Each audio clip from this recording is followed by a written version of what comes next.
In this video, I'm going to talk about the 10 things that you can do before your client arrives. If you're an aspiring astrologer, this is for you. And I have 10 strategies that you can put in place before your client arrives to make sure that you give an effective and a good reading. If you're trying to grow your astrology business, you want your clients to be happy, you want them to be satisfied with your reading, you want to have given a good reading yourself, and you also want to make sure that they support you or recommend you to other people and ultimately come back next year for another reading, or if not sooner. But the idea is that to get prepared as an astrologer, these are the activities you're going to do before your client walks in the door. Number one is check your client's details, and by this I mean their birth data details, so that you are double checking the information they gave you about what year they were born and what time they were born and where they were born against the actual chart that you have been working on all along. It did happen to me way back in the beginning of my practice where I typed in, instead of typing in the date as 1967, I typed it in as 1067 because the 9 and the 1 are very close together. So although I was calculating a chart for the sun in the same position, in the same month, I was a whole 900 years out. So since that time, it is a case of you really do have to double check exactly the data that they have given you before you start. The second thing you're going to do before your client arrives is to cast the consultation chart. So the consultation chart is the chart that is cast for the exact time the consultation will be. So if you have a consultation for tomorrow at 3 p.m. in Vancouver, you're going to cast that chart, and that will be the actual chart for the actual consultation. You can do this ahead of time, and this is how, of course, with elective astrology, you may decide to pick and choose better times that are going to suit you as the astrologer, where you've got the sun prominently or whatever it is, or you're trying to get your message across. So if there's a day where there are challenging aspects or challenging configurations, you may want to skip even doing consultations on those days whatsoever, and actually make sure that you've got good consultation charts for your consultations.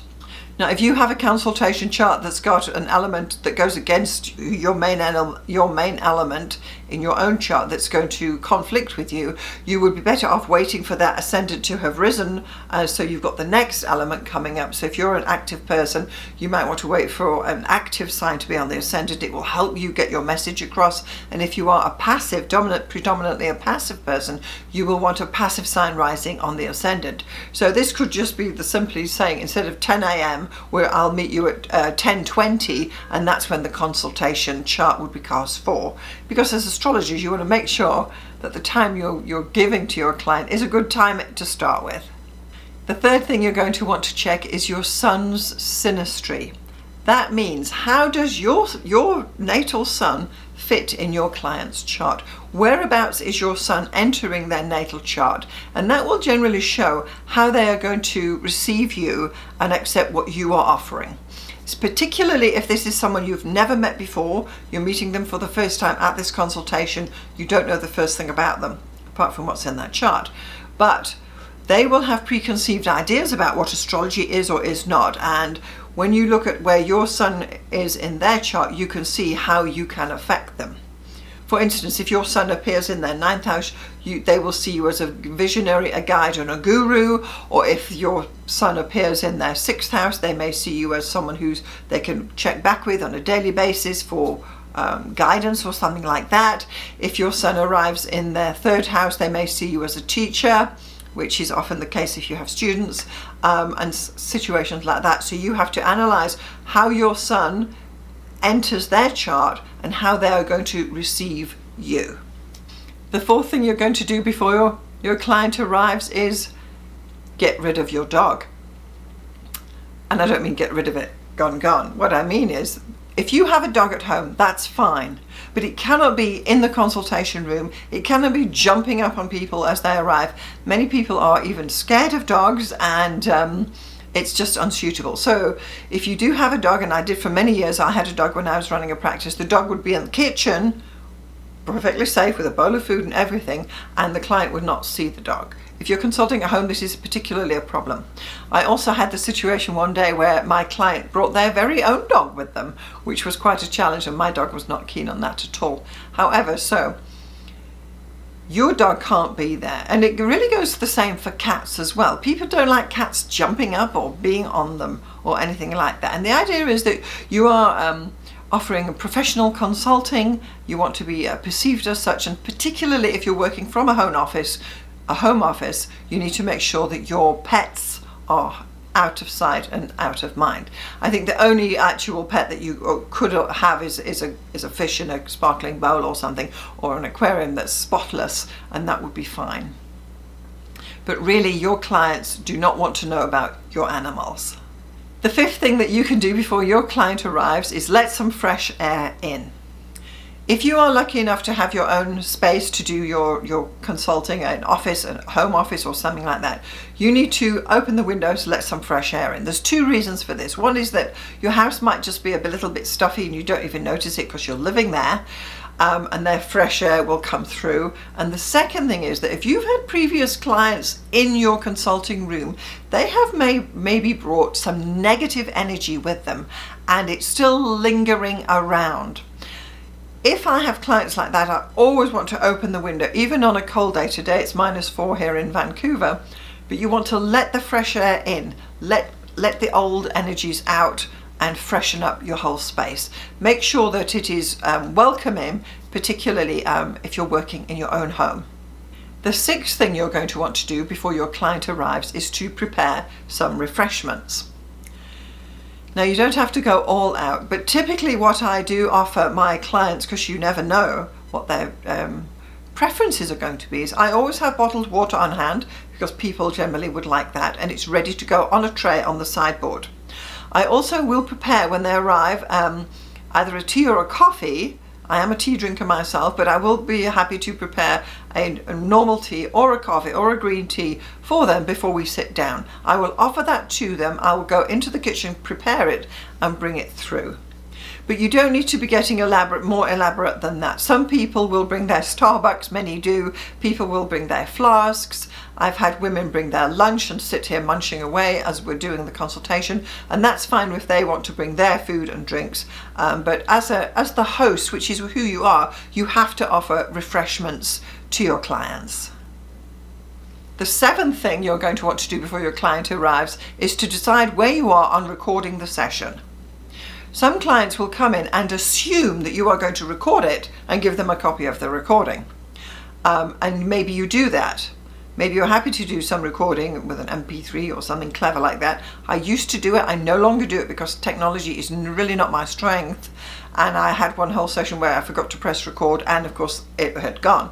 What I do now is I offer them before they arrive. I let them know in the emails that we have been speaking about beforehand, and I will say, if you want to record it, bring your own iPhone or whatever you've got, and you are welcome to record the session, but I will not be recording it, because there's nothing worse than your client getting up to go out and saying, well, when will you be sending me the recording? And if you haven't done a recording, you've got nothing to send them. But the perception is you want to handle your client's expectations before they get there, and that would be part of your information package that you would send to them. But do be clear that whether you are going to be recording, and if you are, get ready with your stuff, test your mics and everything, and if you're not, you need to let them know beforehand. The eighth thing you are going to be doing before your client arrives is turn your phone off. Not just your phone. You don't want your phone ringing. You don't want your phone pinging. You don't want texts coming in, emails coming in. Oh, it's just the kids. It's a no-no. You're a professional. You're working from home. You also don't want your computer pinging away, because you will probably have it open as emails come in and this and that. It's distracting for them and it's distracting for you. And it's a courtesy to turn all your tech off or onto silent.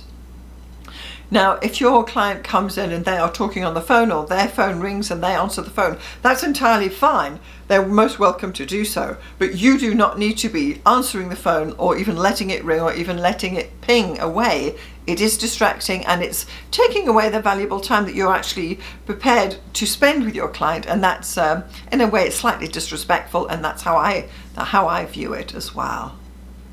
So we're nearly there. So the ninth thing that you want to do before your client arrives is to meditate and ask for guidance.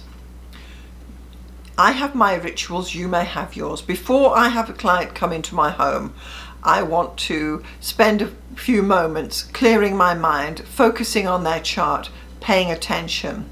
I'm asking for some guidance as well, to provide a good reading for my client, to be able to connect well with my client, and I'm looking for support from the universe so that I can find the words that they will understand when the moment comes. So I want a still moment of probably 10 minutes before my client arrives, where I can be still, concentrate, and know everything's ready. So I'm not scrambling at the last minute. In a way, I want to clear my mind so I can focus on exactly what I can give to this client and why she's come to me today. And that's an important step as well, to find time for either meditation or just to ask for some guidance.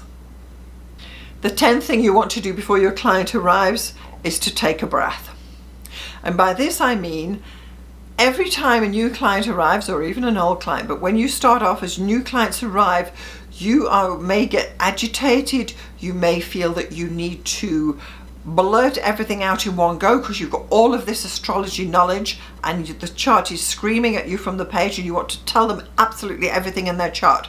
And this may not be appropriate. Your client has come to you for a particular type of reading, or they have a certain expectation that you're going to focus on one side or the other. And they have their concerns, and it's your job to make sure that you understand what they are. So instead of just talking without giving them a moment, you need to take a breath and let them speak too. You will not be able to interpret that whole chart within a typical hour of consultation that you would have. And it's not a good idea to even think that you can. You have to focus on the high level interpretations, the main points in the chart, so you can make a connection and communicate well with your client. The fact that they may have Chiron conjunct the South Node in the 12th house, you may find that terribly interesting, but it really is low down on the list of what's important in somebody's chart.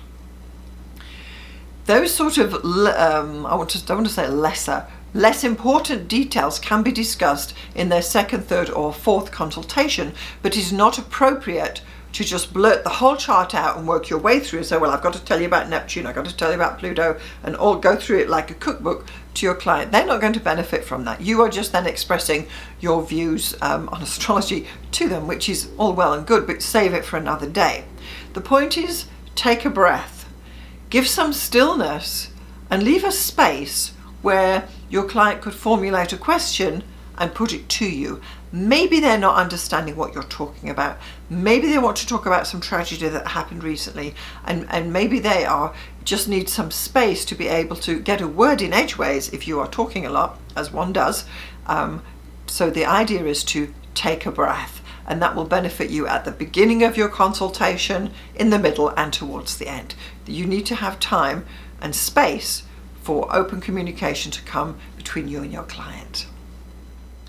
If you found this video helpful, do give me a thumbs up and a like, and consider subscribing for more videos similar to this. My name is Alison Price. Thank you so much for watching. I'll see you next time.